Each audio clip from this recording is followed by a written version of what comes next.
ನಮಸ್ತೆ, ನಮ್ಮಿಸ್ hobbies YouTube ಚಾನಲ್ಗೆ ಸ್ವಾಗತ. ಇವತ್ತೊಂದು ಮೊಗ್ಗುಗಳು ಮತ್ತು ಎಲೆಗಳಲ್ಲಿ ಬಾಧಿಸುವಂತಹ ಒಂದು ರೋಗಗಳು, ನೀವು ಸಾಮಾನ್ಯವಾಗಿ ಮಿಲಿಬಗ್ಸ್ ಅಂತಲೇ ಕರಿಬೋದು ಇದನ್ನು.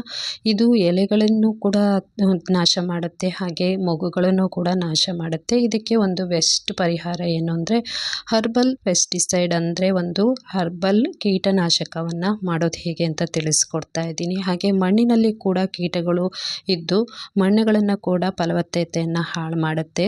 ನಿಮ್ಮ ಅಡಿಗೆ ಮನೆಯಲ್ಲಿ ಇರುವಂತಹ ಎರಡು ವಸ್ತುವಿನಿಂದ ಇದು ಒಂದು ಕೀಟನಾಶಕವನ್ನು ನೀವು ರೆಡಿ ಮಾಡ್ಕೊಳ್ಬೋದು. ಇದನ್ನು ಹಾಕಿದ ಮೇಲೆ ಯಾವ ರೀತಿ ಎಲೆಗಳು ಎಷ್ಟೊಂದು ಹಚ್ಚ ಹಸಿರಾಗಿರುತ್ತೆ ನೋಡಿ. ಅದಕ್ಕೋಸ್ಕರ ಈ ವಿಡಿಯೋನ ಸ್ಕಿಪ್ ಮಾಡಬೇಡಿ, ಕೊನೆ ತನಕ ವಿಡಿಯೋನ ನೋಡಿ.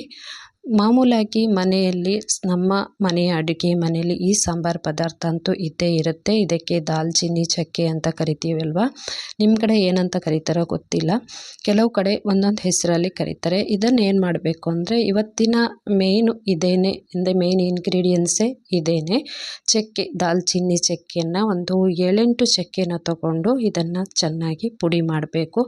ಜಾಸ್ತಿ ನೀವು ಕ್ವಾಂಟಿಟಿನ ಮಾಡೋದಾದರೆ ಮಿಕ್ಸಿ ಜಾರಿಗೆ ಹಾಕಿ ಇದನ್ನು ನುಣ್ಣಗೆ ಪುಡಿ ಮಾಡ್ಕೊಳ್ಬೋದು. ನಾನು ಈ ಕಲ್ಲಿನಲ್ಲಿ ಚೆನ್ನಾಗಿ ಇದನ್ನು ಪುಡಿ ಮಾಡ್ಕೊಳ್ತಾ ಇದ್ದೀನಿ. ಇದ್ರ ಜೊತೆಗೆ ಇನ್ನೊಂದು ವಸ್ತುವನ್ನು ಕೂಡ ಹಾಕ್ತಾ ಇದ್ದೀನಿ. ತುಂಬಾ ಒಳ್ಳೆ ಪವರ್ಫುಲ್ ಆಗಿರುವಂತಹ ಒಂದು ಕೀಟನಾಶಕ ಇದು. ಈ ರೀತಿ ತುಂಬಾ ನುಣ್ಣಗೆ ಈ ಥರ ಪುಡಿ ಮಾಡಿಕೊಂಡು ಇದನ್ನು ನಾವು ಉಪಯೋಗಿಸ್ಕೊಳ್ಬೇಕು. ಹಾಗಾಗಿ ವಿಡಿಯೋನ ಸ್ಕಿಪ್ ಮಾಡಬೇಡಿ, ಕೊನೆ ತನಕ ನೋಡಿ. ನಿಮ್ಮ ಮನೆಯ ದಾಸವಾಳ ಗಿಡದಲ್ಲಿ ಇರುವಂತಹ ಸಮಸ್ಯೆಗಳನ್ನು ಬಹುಬೇಗನೆ ನಿವಾರಣೆ ಮಾಡುವಂತಹ ಗುಣ ಇದಕ್ಕೆ ಇದೆ. ಹಾಗಾಗಿ ವಿಡಿಯೋನ ಸ್ಕಿಪ್ ಮಾಡಬೇಡಿ ಅಂತ ಹೇಳ್ತಿರೋದು. ವಿಡಿಯೋಗೊಂದು ಲೈಕ್ ಕೊಡಿ, ಹಾಗೆ ಒಂದು ಒಳ್ಳೆ ಕಮೆಂಟ್ ಕೂಡ ಹಾಕಿ, ಮತ್ತು ಆದಷ್ಟು ಈ ವಿಡಿಯೋವನ್ನು ಶೇರ್ ಮಾಡಿ. ಈ ರೀತಿ ಇದನ್ನು ತುಂಬಾ ನುಣ್ಣಗೆ ಪುಡಿ ಮಾಡ್ಕೊಂಡಿದ್ದೀನಿ. ನಾನು ಆವಾಗೇ ಹೇಳ್ದಾಗೆ ಮಿಕ್ಸಿ ಜಾರಿಗಾದರೂ ಹಾಕ್ಕೊಂಡು ಇದನ್ನು ಪುಡಿ ಮಾಡ್ಕೊಳ್ಬೋದು. ನಾನು ಕಲ್ಲಿನಲ್ಲೇ ಇದನ್ನೇ ಪುಡಿ ಮಾಡ್ಕೊಂಡಿದ್ದೀನಿ ಚೆನ್ನಾಗಿ. ಇದ್ರ ಜೊತೆಗೆ ಈಗ 1 ಸ್ಪೂನಷ್ಟು ಅಚ್ಚ ಅರಿಶಿನ ಪುಡಿ, ಅಂದರೆ ತುಂಬಾ ಶುದ್ಧವಾಗಿರುವಂತಹ ಒಂದು ಅರಿಶಿನ ಪುಡಿಯನ್ನು ಇದಕ್ಕೆ ಸೇರಿಸ್ತಾ ಇದ್ದೀನಿ. ಎರಡೂ ಕೂಡ ತುಂಬಾ ಚೆನ್ನಾಗಿ ಈಕ್ವಲ್ ಆಗಿ ಇದು ಮಿಕ್ಸ್ ಆಗಿರಬೇಕು. ಒಂದು ಕಡೆ ಮಿಕ್ಸ್ ಆಗಿ ಒಂದು ಕಡೆ ಮಿಕ್ಸ್ ಆಗದೆ ಆಗಿರೋ ಥರ ಅಲ್ಲ, ಪೂರ್ತಿಯಾಗಿ ಚೆನ್ನಾಗಿ ಇದನ್ನು ಮಿಕ್ಸ್ ಮಾಡ್ಕೊಳ್ಬೇಕು. ಇವೆರಡನ್ನು ಸೇರಿಸಿ ಹಾಕೋದ್ರಿಂದ ತುಂಬಾ ಚೆನ್ನಾಗಿರುವಂಥ ರಿಸಲ್ಟನ್ನು ನಾವು ನೋಡ್ಬೋದು.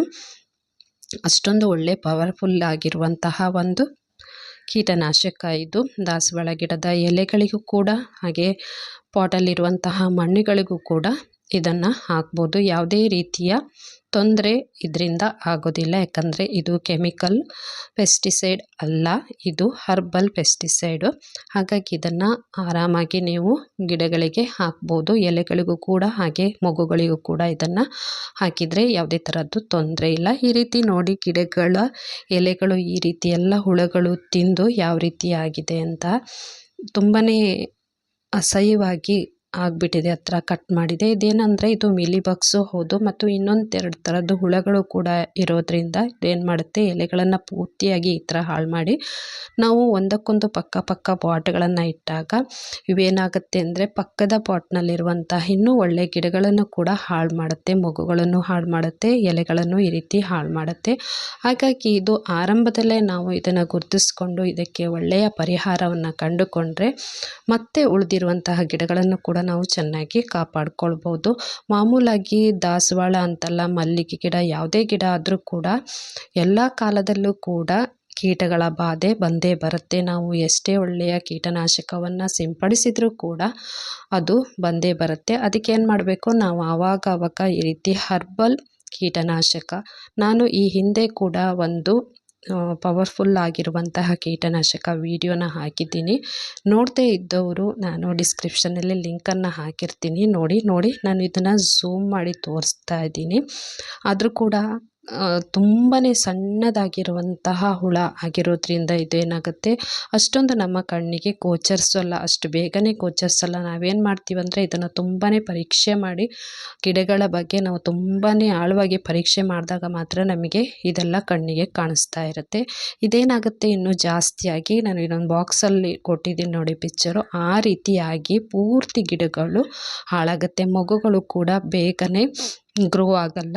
ಅರ್ಧದಲ್ಲೇ ಏನಾಗುತ್ತೆ, ಈ ಹುಳಗಳೆಲ್ಲ ಮೊಗ್ಗುಗಳನ್ನು ತಿಂದು ಅದನ್ನು ಹಾಳು ಮಾಡಿಬಿಡುತ್ತೆ. ಅದ್ರ ಜೊತೆಗೆ ಎಲೆಗಳನ್ನು ಕೂಡ ತಿಂದು ಪೂರ್ತಿ ಗಿಡನೇ ನಾಶ ಮಾಡುತ್ತೆ. ಅದಕ್ಕೆ ನಾವೇನು ಮಾಡಬೇಕು, ಸ್ಟಾರ್ಟಿಂಗಲ್ಲೇ ಈ ರೀತಿ ಇದಕ್ಕೆ ಪರಿಹಾರನ ಕಂಡುಕೊಂಡ್ರೆ ಬಹು ಬೇಗನೆ ಏನಾಗುತ್ತೆ, ನಮ್ಮ ಎಚ್ಚರಿಕೆಯಿಂದ ನಾವು ಗಿಡಗಳನ್ನು ಕಾಪಾಡ್ಕೊಳ್ಬೋದು. ಎಲೆಗಳು ಕೂಡ ಯಾವ ರೀತಿ ನೋಡಿ, ಮೊಗ್ಗುಗಳು ಈ ಥರ ಸಣ್ಣ ಬಾಕ್ಸಲ್ಲಿ ತೋರಿಸಿದೆ ನೋಡಿ, ವೈಟ್ ಕಲರು ಯಾವ ರೀತಿ ಹುಳಗಳು ಇದೆ ಅಂತ. ಆ ಹುಳಗಳನ್ನು ನಾಶ ಮಾಡಬೇಕಾದ್ರೆ ನಾವೇನು ಮಾಡಬೇಕು, ಒಳ್ಳೆಯ ಒಂದು ಕೀಟನಾಶಕವನ್ನು ಹಾಕಬೇಕಾಗತ್ತೆ. ಇನ್ನು ಕೆಲವ್ರು ಹೇಳ್ಬೋದು ಸ್ಪ್ರೇ ಮಾಡ್ಬೋದಲ್ಲ ಇದನ್ನು ಅಂತ. ನಾವು ಯಾವುದೇ ಸ್ಪ್ರೇನ ಮಾಡಿದರೆ ಏನಾಗುತ್ತೆ, ಅದು ನೀರಿನಂಶ ಇರೋದ್ರಿಂದ ಹೆಚ್ಚು ಹೊತ್ತು ಇರಲ್ಲ. ಆ ಎಲೆಗಳು ಅಥವಾ ಆ ಮೊಗ್ಗುಗಳು ಆ ನೀರಿನಂಶವನ್ನು ಒಣಗಿದ ನಂತರ ಅದರೊಳಗೆ ಯಾವುದೇ ಸತ್ವ ಇಲ್ಲದೆ ಅದು ಪುನಃ ಬೇಗನೆ ಅದು ಹೋಗಲ್ಲ, ಅಂದರೆ ಪುನಃ ಅದರೊಳಗೆ ಇದ್ದಿರುತ್ತೆ. ಅದಕ್ಕೋಸ್ಕರ ಈ ಪೌಡರನ್ನೇ ನಾವು ಹೀಗೆ ಸಿಂಪಡಿಸ್ತಾ ಬಂದರೆ 1-2 ದಿನದಲ್ಲಿ ಅದರ ರಿಸಲ್ಟು ಒಳ್ಳೆಯದಾಗಿ ಸಿಗುತ್ತೆ ನಮಗೆ. 2 ದಿನ ಬಿಟ್ಟ ಮೇಲೆ ನಾವು ಅದಕ್ಕೆ ನೀರು ಹಾಕಿದರೆ ಆಯಿತು.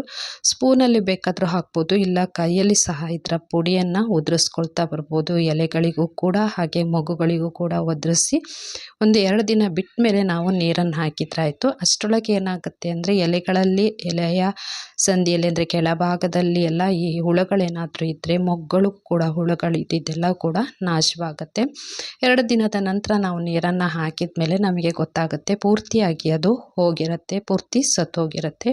ಅದರ ಜೊತೆಗೆ ಇದು ಬರೀ ಎಲೆಗಳನ್ನು ಮಾತ್ರ ಬಾಧಿಸ್ತಾ ಇರಲ್ಲ, ಮೊಗ್ಗುಗಳನ್ನು ಮಾತ್ರ ಬಾಧಿಸ್ತಾ ಇರಲ್ಲ, ಮಣ್ಣುಗಳನ್ನು ಕೂಡ ಹಾನಿ ಮಾಡುತ್ತೆ ಕೆಲವು ಹುಳುಗಳು. ಅದನ್ನು ಕೂಡ ತೋರಿಸ್ತೀನಿ ನೋಡಿ. ಈಗ ತುಂಬಾ ಸಣ್ಣದಾಗಿರುವಂತಹ ಬಿಳಿ ಬಣ್ಣದ ಅಂದರೆ ವೈಟ್ ಕಲರ್ ಇರುವಂಥ ಹುಳುಗಳು ಮಣ್ಣಲ್ಲಿ ಹೋಗ್ತಾ ಇದೆ ನೋಡಿ. ಇದಕ್ಕೂ ಕೂಡ ಇದೇನೇ ಹಾಕಿದರೆ ತುಂಬಾ ಒಳ್ಳೆಯ ರಿಸಲ್ಟನ್ನು ಕೊಡುತ್ತೆ. ಬೇಗನೆ ಆ ಹುಳುಗಳೆಲ್ಲ ಸತ್ತು ಮಣ್ಣನ್ನು ಇನ್ನೂ ಜಾಸ್ತಿ ಫಲವತ್ತತೆಯನ್ನು ಮಾಡಲಿಕ್ಕೆ ಸಹಾಯ ಮಾಡುತ್ತೆ.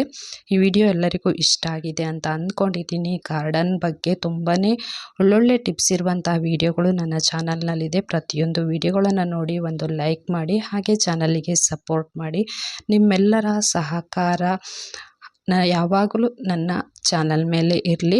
ಇನ್ನೂ ಒಳ್ಳೊಳ್ಳೆ ವಿಡಿಯೋ ಮಾಡಲಿಕ್ಕೆ ಆಸಕ್ತಿ ಕೂಡ ಬರುತ್ತೆ ಅಂತ ಗಾರ್ಡನ್ ಟಿಪ್ಸ್ಗಳ ಬಗ್ಗೆ ಎಲ್ಲ ಹೇಳ್ತಾ ಇರ್ತೀನಿ. ಎಲ್ಲ ವಿಡಿಯೋಗಳನ್ನು ಮಾಡಲಿಕ್ಕೂ ಕೂಡ ಆಸಕ್ತಿ ಬರುತ್ತೆ. ಹಾಗಾಗಿ ವಿಡಿಯೋನ ಪೂರ್ತಿ ನೋಡಿ ಒಂದು ಒಳ್ಳೆ ಕಮೆಂಟ್ ಕೂಡ ಹಾಕಿ, ಹಾಗೆ ಆದಷ್ಟು ಗಾರ್ಡನ್ ಇಂಟ್ರೆಸ್ಟ್ ಇರುವಂಥವರಿಗೆ ಈ ವಿಡಿಯೋನ ಶೇರ್ ಮಾಡಿ, ಅವರು ಕೂಡ ಈ ಸಮಸ್ಯೆಯಿಂದ ಪರಿಹಾರನ ಕಂಡುಕೊಳ್ಳಿ ಅಂತ ಹೇಳ್ತಾ ಇದ್ದೀನಿ. ನೋಡಿ, 2 ದಿನ ಬಿಟ್ಟ ಮೇಲೆ ನೀರನ್ನು ಹಾಕಿದಾಗ ಪೂರ್ತಿಯಾಗಿ ಹೋಗಿರುತ್ತೆ. ಇದನ್ನು ಏನು ಮಾಡಬೇಕು ಅಂದರೆ ವಾರದಲ್ಲಿ 2 ಸರ್ತಿ ಅಥವಾ ನೀವು ತಿಂಗಳಲ್ಲಿ 3 ಸರ್ತಿ ಕೊಟ್ಟರೂ ಸಾಕಾಗುತ್ತೆ.